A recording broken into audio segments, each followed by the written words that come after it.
भारत आस्था, भक्ति और विश्वास की भूमि। एक ऐसा देश जहां करोड़ों कण जय हनुमान ज्ञान गुण सागर का जय घोष करते हैं, जहां हर संकट का एक ही समाधान है, संकट मोचन का नाम। हर गांव, हर गली, हर चौराहे पर आपको पवन पुत्र हनुमान का मंदिर मिल जाए। लेकिन क्या आप विश्वास करेंगे कि इसी भारत देश में महाराष्ट्र की पावन भूमि पर एक गांव ऐसा भी है जहां हनुमान जी की पूजा करना वर्जित है। एक ऐसा गांव जहां आपको हनुमान जी का एक भी मंदिर नहीं मिलेगा, जहां हनुमान चालीसा का पाठ नहीं होता, जहां बच्चों का नाम हनुमान या मारुति रखना एक अकल्पनीय पाप माना जाता है। और ये राज सिर्फ प्राचीन मूर्तियों या नामों तक सीमित नहीं है, ये आज आपकी और हमारी आधुनिक दुनिया तक पहुंच चुका है। इस गांव में भारत की सबसे लोकप्रिय कारों में से एक मारुति कार का प्रवेश पूरी तरह प्रतिबंधित है। मान्यता है कि जो भी इस नियम को तोड़ता है उसका दुर्भाग्य निश्चित है। यहाँ के लोग किस्से सुनाते हैं कि कैसे एक डॉक्टर ने मारुति 800 और उसके मरीज आने बंद हो गए। जब उसने कार बेची तब जाकर सब ठीक हुआ। कुछ रिपोर्ट तो ये भी कहते हैं कि अगर कोई मारुति कार गलती से गांव में आ जाए तो लोग इसे तोड़ फोड़ तक करते। आखिर क्यों हनुमान जी से इतनी घृणा क्यों? क्या है महाराष्ट्र के उस अहिल्या गांव का वो रहस्य जो भगवान हनुमान का नहीं बल्कि एक दैत्य की पूजा की जाती है? ये परंपरा कब से चली आ रही है और इस पूरी कहानी पर हमारे हिंदू धर्म ग्रंथ क्या कहते हैं?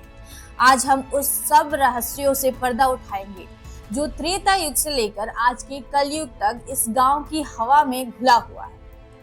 तो कहाँ है ये अनोखा गांव? आपने शायद इसे अहिल्या गांव के नाम से खोजा होगा और आपका अंदेशा सही दिशा में। ये रहस्यमय गांव एक महाराष्ट्र के अहिल्यानगर जिले में स्थित है। आपको बता दें कि महाराष्ट्र सरकार ने हाल ही में 2024 में अहमदनगर जिले का नाम बदलकर महादेवी अहिल्याबाई होलकर के सम्मान में अहिल्यानगर कर दिया है। और इसी अहिल्यानगर जिले के पारनेर या कुछ स्रोतों के अनुसार पार्थवी तहसील में बसा हुआ वो गाँव दैत्य नांदुर या नांदुर निम्बा दैत्य। जैसे ही आप इस गांव में प्रवेश करेंगे आपको एक अजीब सी शांति महसूस होगी। लेकिन ये वो शांति नहीं जो आपको किसी तीर्थ स्थान पर मिलती है। ये गहरी रहस्यमय खामोशी है। यहाँ के लोग किसी भी भगवान की पूजा नहीं करते, ऐसा नहीं है। यहाँ के लोग गणेश जी की पूजा करते हैं, कृष्ण जी को मानते हैं, साईं बाबा में भी इनकी आस्था है।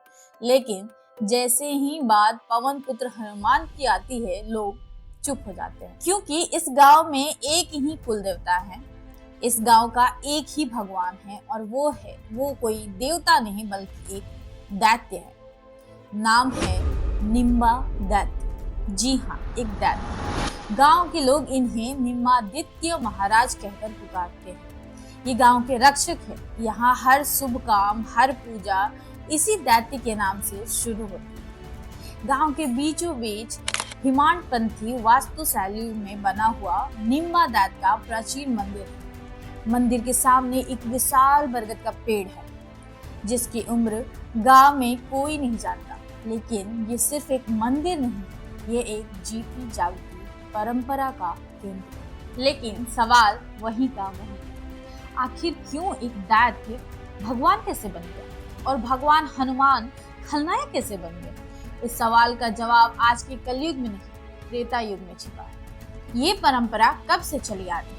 गांव के बुजुर्ग कहते हैं ये रामायण काल से जारी है। मान्यता है कि दैत्य नांदुर गांव आज जिस जगह पर है वो त्रेता युग में विशाल दंडकारण्य का हिस्सा हुआ करता था।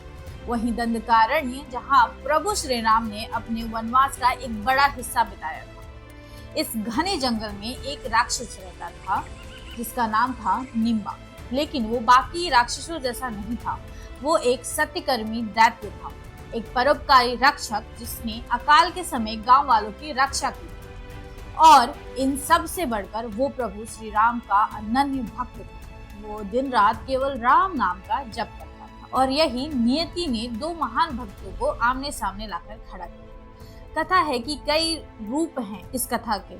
एक कथा के अनुसार जब प्रभु राम, माता सीता और लक्ष्मण जी पास के केदारेश्वर मंदिर में दर्शन के लिए गए, तब निम्बा दैत्य भी अपने प्रभु के दर्शन के लिए चढ़ पड़ा। दूसरी कथा के अनुसार ये घटना लंका विजय के बाद है। जब हनुमान जी ने देखा कि गांव के लोग प्रभु श्री राम की बजाय एक दैत्य की पूजा कर रहे हैं, तो वो क्रोधित हो गए। एक और कथा कहती है कि निम्बा दैत्य हनुमान जी को श्री राम के दाहिने हाथ के रूप में देखकर ईर्ष्या से भरे। कारण जो भी रहा हो, परिणाम एक ही हुआ। प्रभु श्री राम के दो सबसे बड़े भक्त एक दूसरे के शत्रु बन गए। हनुमान जी और निम्बा दैत्य के बीच एक महायुद्ध छिड़ गया। युद्ध इतना भयंकर था कि धरती का दोनों योद्धा अपनी पूरी शक्ति से लड़े। कोई हार मानने को तैयार नहीं था। वे तब तक लड़ते रहे जब तक दोनों लहूलुहान होकर मृत्यु के करीब ना पहुंच गए। वो दोनों योद्धा गिर पड़े और अपनी अंतिम सांस के साथ दोनों के मुख से एक ही नाम निकला, श्री राम। अपने भक्त की पुकार सुनकर स्वयं मर्यादा पुरुषोत्तम श्री राम को वहां प्रकट होना पड़ा। उनके सामने एक विचित्र दुविधा थी। एक तरफ उनके सबसे प्रिय, उनके अनन्य सेवक हनुमान जी थे, तो दूसरी तरफ एक दैत्य था जिसने राक्षस कुल में जन्म लेकर भी राम भक्ति की वो मिसाल पेश, जिसने स्वयं प्रभु को भी चकित कर रखा। प्रभु श्री राम अपने भक्त के मन को जानते थे। वे हनुमान की निष्ठा को जानते थे और वे निम्बा दैत्य की कठोर तपस्या और भक्ति भी देख रहे थे। और तब प्रभु श्री राम ने ये निर्णय लिया जिसने इतिहास बदल दिया। निम्बा दैत्य की निस्वार्थ भक्ति से प्रसन्न होकर प्रभु श्री राम ने उस दैत्य को एक वरदान दिया, हे निम्बा, तुम्हारी भक्ति और तपस्या से मैं प्रसन्न हुआ। आज से इस दंडकारण्य क्षेत्र में केवल तुम्हारी पूजा होगी। तुम ही यहाँ के क्षेत्रपालक कहलाओगे। यही है वो राज, यही है वो वरदान जिसे ये गांव त्रेता युग से लेकर आज तक निभा रहा है। यहाँ के लोगों के मन में हनुमान जी के प्रति कोई घृणा या नफरत नहीं है। वो तो बस अपने प्रभु श्री राम के वरदान का सम्मान करते हैं। उनके लिए हनुमान जी की पूजा न करना श्री राम जी की आज्ञा का पालन करना। ये हनुमान का अपमान नहीं है, ये श्री राम के वरदान का सम्मान है। और इस सम्मान को निभाने के लिए ये गांव हर दिन जीता रहता है। त्रेता युग का वो वरदान आज कलयुग में इस गांव के हर सांस में बसता है। यहाँ की मान्यताएं सिर्फ कहानियों में नहीं, वे नियम है। पहला नियम, वास्तुकला का नियम। इस गांव में कोई भी घर निम्बा दैत्य के मंदिर से ऊंचा नहीं बन सकता। गांव वालों का कहना है कि मंदिर 2 मंजिला है और किसी को भी उससे ऊंचा घर बनाने की इजाजत नहीं है। एक ग्रामीण जिसका नाम सतीश था ने इंटरव्यू में बताया कि जिसने भी कोशिश की उसका घर बिगड़ जाता है। या तो उसे कोई बड़ी परेशानी का सामना करना पड़ता है या फिर उसके घर में सुख शांति नहीं रहती। दूसरा नियम, मारुति का बहिष्कार। जैसा कि हमने पहले बताया, मारुति नाम हनुमान जी का ही और श्री राम के वरदान का सम्मान करते हुए गांव में मारुति नाम का प्रवेश वर्जित है, चाहे वो इंसान हो या वो कार हो। तीसरा नियम, नाम का प्रतिबंध। आपको इस पूरे गांव में एक बच्चा हनुमान या मारुति नाम का नहीं मिलेगा। लोगों का मानना है कि ये नाम रखना निम्बा दैत्य महाराज को नाराज करना या दुर्भाग्य को बुलाने जैसा है। लेकिन ये परंपरा सिर्फ डर का प्रतिबंध नहीं है, ये उत्सव और भक्ति का भी है। यहाँ का सबसे बड़ा त्योहार गुड़ी पड़वा। इसी दिन निम्बा दैत्य की विशेष पूजा की जाती है। यहाँ हर साल निम्बा दैत्य का एक भव्य 3 दिवसीय यात्रा का आयोजन किया जाता है।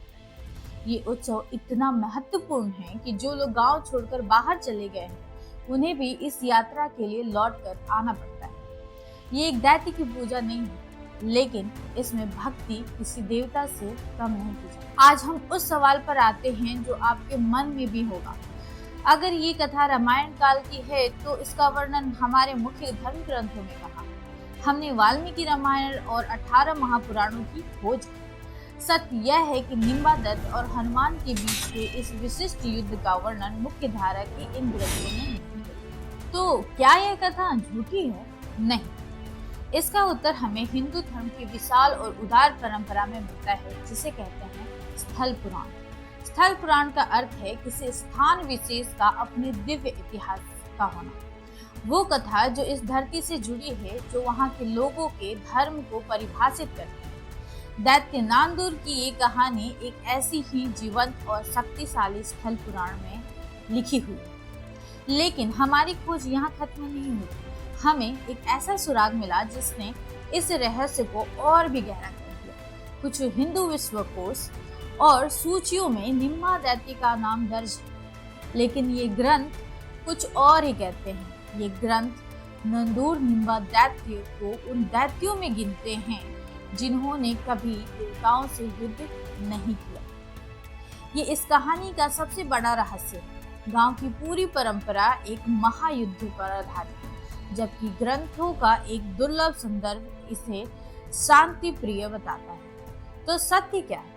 क्या युद्ध हुआ था, या ये दैत्य इतने महान थे कि इनकी ख्याति ही अलग थी, या फिर सत्य वो है जो प्रभु श्री राम ने अपने वरदान में कहा और जिसे ये गांव आज तक जी रहा है? आपको शायद ये जानकर आश्चर्य होगा कि दैत्य नांदूर भारत में अकेला ऐसा गांव नहीं है। उत्तराखंड के द्रोणागिरी नाम का एक गांव है। यहाँ भी हनुमान जी की पूजा नहीं होती, लेकिन यहाँ कारण अलग है। यहाँ के लोग हनुमान जी से नाराज हैं। उनका मानना है कि जब हनुमान जी संजीवनी बूटी लेने आए थे तो वे उनका पूरा पवित्र पर्वत ही तोड़ कर ले गए। वो अपने पर्वत के अपमान के कारण हनुमान जी की पूजा नहीं करते। ये दो गांव, दो अलग अलग कारण हमें हिंदू धर्म की गहराई दिखाते हैं। ये बताते हैं कि हमारी आस्था एक आयामी नहीं है, ये जटिल है, ये स्थानीय है और ये सम्मान और असम्मान की अपनी परिभाषाएं रखते हैं। तो क्या है दैत्य नांदूर का अंतिम राज? राज यह नहीं है कि यहाँ हनुमान जी की पूजा नहीं होती। राज यह है कि यहाँ श्री राम के एक वरदान को निभाने के लिए पूरा गांव युगों युगों से अपनी आस्था पर अड़ा हुआ है। ये कहानी नफरत की नहीं है, सम्मान की है। ये कहानी युद्ध की नहीं है, भक्ति की है। ये कहानी हमें सिखाती है कि भक्ति का मार्ग एक ही नहीं होता और कभी कभी प्रभु की भक्ति में एक दैत्य भी सत्कर्मी होकर भगवान का दर्जा पा सकता है। और इस भक्ति का सम्मान करना शायद हमारे सबसे बड़ी भक्ति है। अगर आपको ये वीडियो पसंद आया हो और आप ऐसी ही वीडियो और भी देखना चाहते हैं तो हमें लाइक करें, कमेंट करें, अपनी राय बताएं। आप क्या जानना चाहते हैं या फिर आपने इस वीडियो में क्या सुना और क्या समझा, और हमें सब्सक्राइब जरूर करें। धन्यवाद। जय श्री राम।